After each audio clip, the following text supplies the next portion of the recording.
Depuis quelque temps, les journaux, suite à sa démission, sont allés dans tous les sens. Il était important pour nous qui sommes ses parents de venir à domicile et dans le cadre donc d'une rencontre fraternelle, échanger avec lui, mais surtout qu'il nous dise ce qui s'est réellement passé, parce que l'eau qui sort de la bouche du poisson silure ou du caïman est la plus fraîche.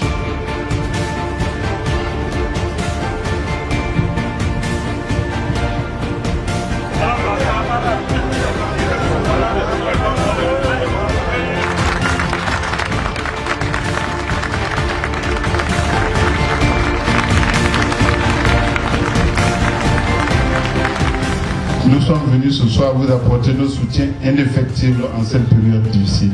Chers parents, je vous dis, ne soyez pas tristes du tout, parce que moi je ne suis pas triste. Le 3 avril 2017, à l'ouverture de la session ordinaire, j'ai dit que façon je vois les choses, on veut mettre le RADP unifié en place, sans le PDCI. Ce sera comme si on faisait le RADP unifié contre le PDCI et ça va diviser la côte. Le président a voulu que moi, je rentre dans le RADP. Je n'ai pas envie de rentrer dedans. Mais je ne suis pas contre le RADP aussi. Celui qui veut militer dedans, qu'il aille militer, c'est très bien. Le 24, il m'a appelé et dit, Guillaume, tu n'as pas changé d'avis. Il dit, ah, vraiment, vous me connaissez.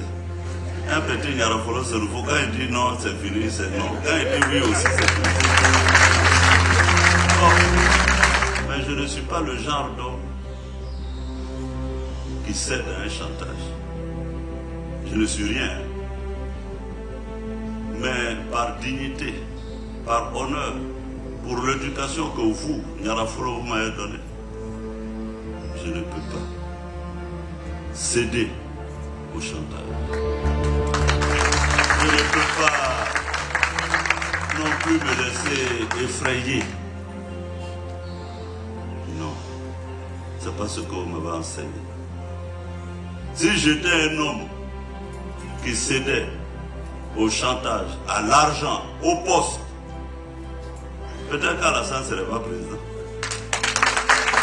Gbagbo là, qu'est-ce que Gbagbo m'a pas proposé? Avant lui, Mehdi était au pouvoir, j'étais ici. Quel étudiant à l'époque là n'allait pas sauter sur une bourse pour aller au Canada étudier? J'ai refusé. C'est pas à 46 ans que je vais apprendre à me laisser corrompre ou à me laisser effrayer ou bien un poste parce que je suis président de l'Assemblée nationale. Je ne le ferai jamais. Heureuse de savoir que malgré tout ce qui se trame, tout ce qui se dit, il est resté digne et fier d'être Senufo. Parce que la culture Senufo dit qu'on a une seule parole et on la maintient. Quel que soit ce qu'on a au bout, on la maintient. Et c'est ça, c'est ce côté que j'admire chez lui. Et je suis vraiment fier et satisfait. Vous vouliez que je reste à la tête de l'Assemblée nationale tous les matins, à la télévision, à la radio, rentre à bourrer, fais ceci, fais cela. Mais des gens qui normalement ne peuvent pas te parler, ils t'insultent.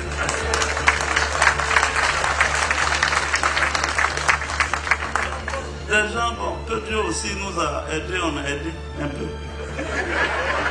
Il nous a expliqué en long et en large pourquoi il a démissionné. C'était une question de conviction. Et aujourd'hui, nous qui épousons ces idéaux, c'est-à-dire la paix, la réconciliation, repartons fiers. Vous voyez, aujourd'hui, j'ai chaise, non? Hein?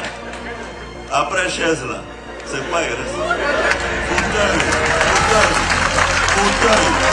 On veut fauteuil. Ils sont assis, ils sont rassasiés, ils racontent leur vie.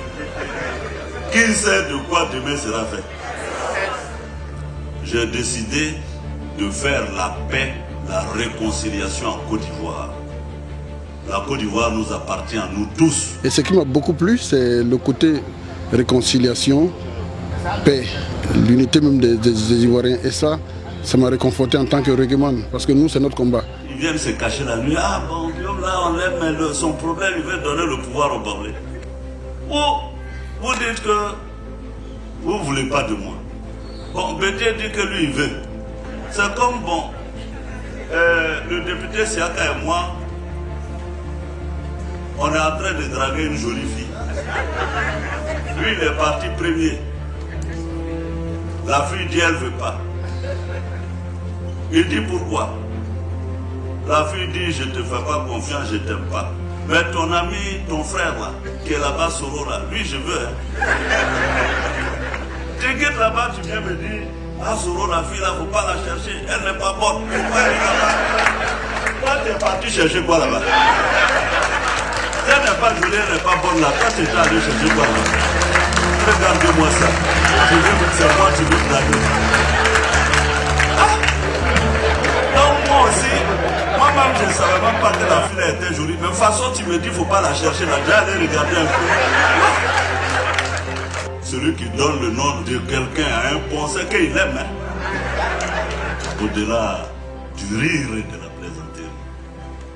Moi je pense qu'on n'a même pas besoin ni intérêt de faire palabre à Bédié. Quand on organisait l'élection en 2010, j'étais maître d'ouvrage de l'élection. Le Bédié qu'on insulte aujourd'hui, peut-être qu'on a oublié 2010. Mais sans les 25% de Bédié là, est-ce que nous on aurait eu le pouvoir un jour en Côte d'Ivoire ici? Non, on n'a qu'à laisser la politique de côté. Si Bédié en 2010 avait décidé, bon, mais 25% je m'avais donné à Gbagbo, qui aurait gagné? C'est grâce à Bédié on a gagné en 2010. Pourquoi en 2010 vous n'avez pas dit les 25% de Bédié ce sont des Ivoiritaires? On ne veut pas du vote des Ivoiritaires. On aurait été conséquent. Maintenant on ne m'avait pas écouté. Et puis vous dites Guillaume vient à nous parce que Bédié est mauvais. Bon, hors Bédié là, honnêtement il ne m'a rien fait. Après Ferké, je vais aller chez Bédié pour aller le saluer. Je suis reconnaissant à Bédié aussi. Comme je suis reconnaissant aussi à Alassane. Même Gbagbo qui est à Bruxelles, s'il est d'accord pour qu'on se voit, j'irai voir Gbagbo le saluer. Parce que dans la vie là, il ne faut jamais te faire d'ennemis irréductibles. C'est ce que la politique m'a enseigné. 94, 95, Alassane et Bédié étaient les pires ennemis de ce pays là, non? Ou bien est-ce qu'après ils ne sont pas devenus les meilleurs amis dans ce pays? Alassane l'appelait toujours cher aîné, Bédié, ou bien vous ne regardez pas de télévision, moi j'ai vu dans la télévision. Bon, les deux sont en train de redevenir ennemis, non? C'est comme ça la politique. Donc Gbagbo et moi on a pu être ennemis à un moment donné. Mais on doit se donner la possibilité de revenir tous des amis en Côte d'Ivoire. Les Ivoiriens sont fatigués de nos querelles, de nos palabres. Continuez à respecter Alassane. Continuez à respecter Bédié. Continuez à respecter Gbagbo. On ne sait pas de quoi le lendemain est fait. Quand j'étais Premier ministre de Gbagbo, honnêtement, Gbagbo m'a donné de la considération et du respect. Oui, on n'était pas d'accord. On était opposés sur la gestion de la Côte d'Ivoire. Moi, je soutenais Alassane. Lui n'était pas d'accord avec Alassane. Mais il me respectait en tant que Premier ministre de la République de Côte d'Ivoire.